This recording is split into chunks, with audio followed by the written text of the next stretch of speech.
Well, we've done this once before here at Shakespeare Aloud, reading while we pump gas. This will be the first time we're pumping diesel gas and reading, however. York is here to witness the occasion.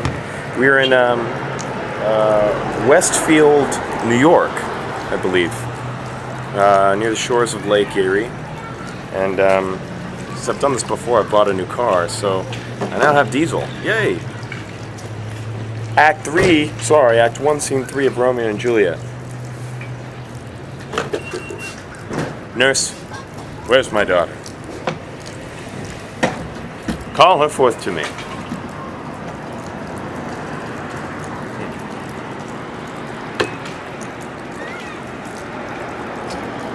Now by my maidenhead 12-year-old, I bade her come. What lamb, what ladybird, God forbid. Where's this girl? What? Juliet?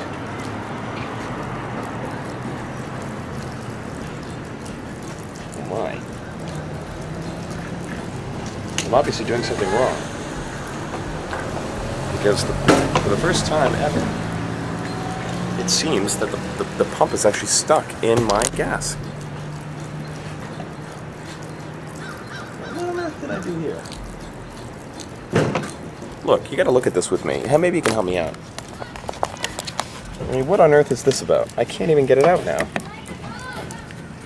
Did I put it in too far? Is it caught? Should I twist it back out? There we go. Honest to God. Let's try that again.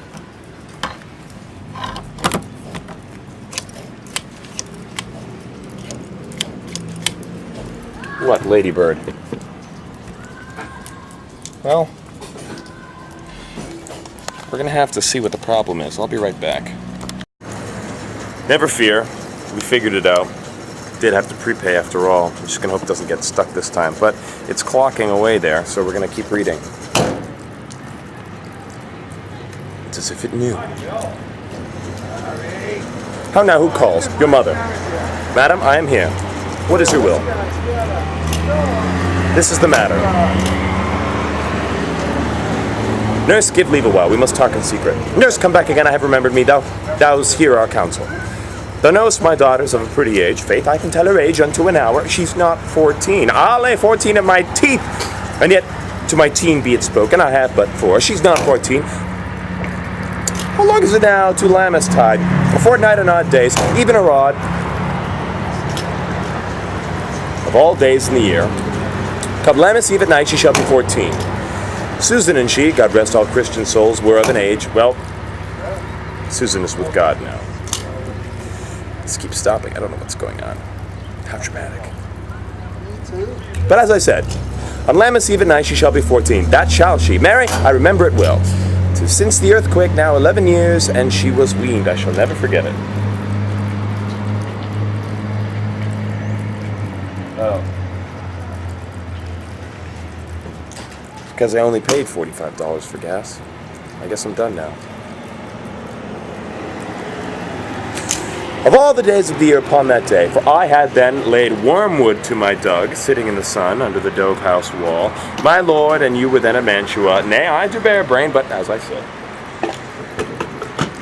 when it did taste the wormwood on the nipple of my dung, and felt it bitter, pretty fool, to see it tetchy and fall out with the dug. Shake, quoth the dove house, 'twas no need, I trow, to bid me trudge. And since that time it is 11 years.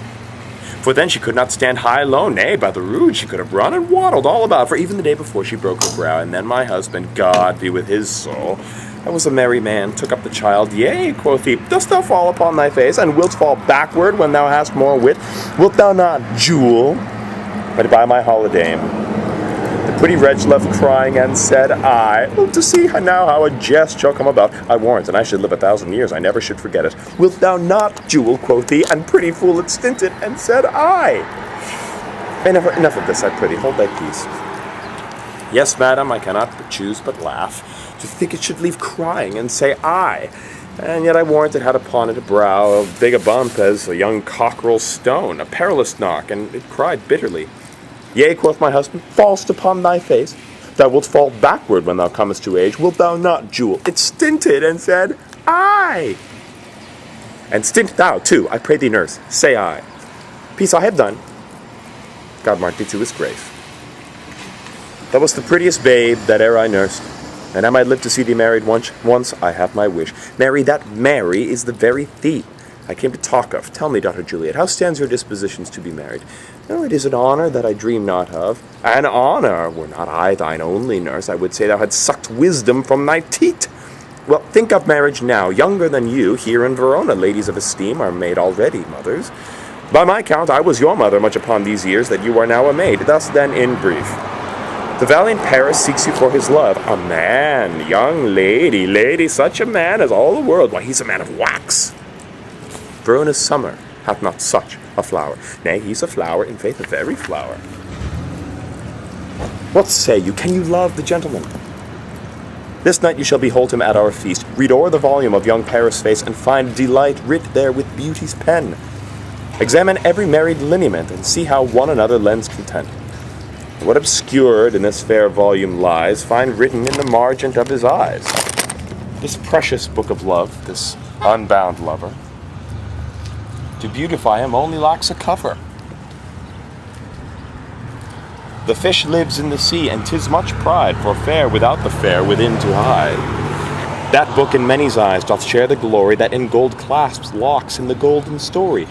So shall you share all that he doth possess, by having him making yourself no less, nay, bigger. Women grow by men. Speak briefly, can you like a Paris love? I'll look to like if looking liking move, but no more deep will I endart mine eye than your consent gives strength to make it fly. How we doing? Madam, the guests are come, supper is served up, you called, my young lady asked for, the nurse cursed in the pantry, and everything in extremity. I must hence to wait. I beseech you, follow straight. We follow thee. Juliet, the county stays.